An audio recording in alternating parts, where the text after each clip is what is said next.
আসসালামু আলাইকুম। আমার ভিডিওতে আপনাদের সবাইকে স্বাগতম। আশা করছি সবাই খুব ভালো আছেন। আমার প্রথম একটা ভিডিওতে অনেকে জানতে চেয়েছেন যে এটিএম থেকে টাকা কেটে নিলে কিন্তু টাকা যদি গ্রাহকের না দিয়ে থাকে তাহলে করণীয় কি। অর্থাৎ আমি বোঝাতে চেয়েছি যে কোনো ব্যক্তি এটিএম থেকে টাকা তুলতে গেলে নিয়মমাফিক সব তথ্য দেওয়ার পরেও যখন এটিএম টাকা গণনা করে এবং টাকা কেটে নেয় এবং এসএমএস পর্যন্ত গ্রাহক পেয়ে যায় কিন্তু টাকা আর গ্রাহক তার হাতে পায় না, সেক্ষেত্রে গ্রাহকের আসলে করণীয় কি।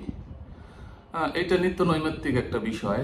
প্রায়শই এই ঘটনা ঘটে থাকে। আমরা অনেক সময় অনেক গ্রাহকের কাছ থেকে ফোন পাই, তারা এই বিষয়গুলো নিয়ে খুব উদ্বিগ্ন হয়ে পড়ে। বিষয়টা অত উদ্বিগ্ন হওয়ার কিছু নেই, হয়তো কিছু সময়ের জন্য সাময়িক অসুবিধার সৃষ্টি হয়। তো মূলত আসেন এই ব্যাপারটা নিয়ে একটু আলোচনা করি। বর্তমান আধুনিক ব্যাংকিং এর যুগে অনেকেই কার্ড আমরা ব্যবহার করি।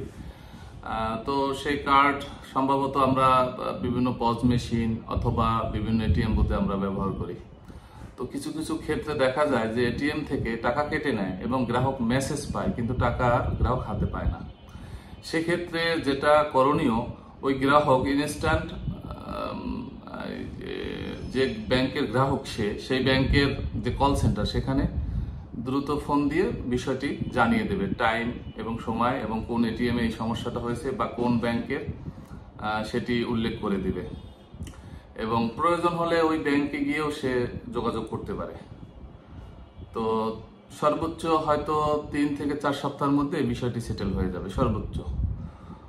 তো আপনাদের যদি এরকম হয়ে থাকে তাহলে ইনস্ট্যান্ট আপনি যে ব্যাংকের গ্রাহক সেই ব্যাংকের কল সেন্টারে যোগাযোগ করবেন এবং এই ঘটনাটি তাদের সাথে শেয়ার করবেন।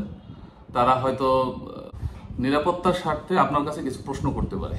তো প্রশ্নের উত্তরগুলো তারা যদি সঠিকভাবে পেয়ে যায় তাহলে আপনার সমস্যাটি তারা নিয়ে দ্রুত ব্যবস্থা নেবে এবং সর্বোচ্চ 3 থেকে 4 সপ্তাহের মধ্যে আপনার এই সমস্যাটি সমাধান হয়ে যাবে।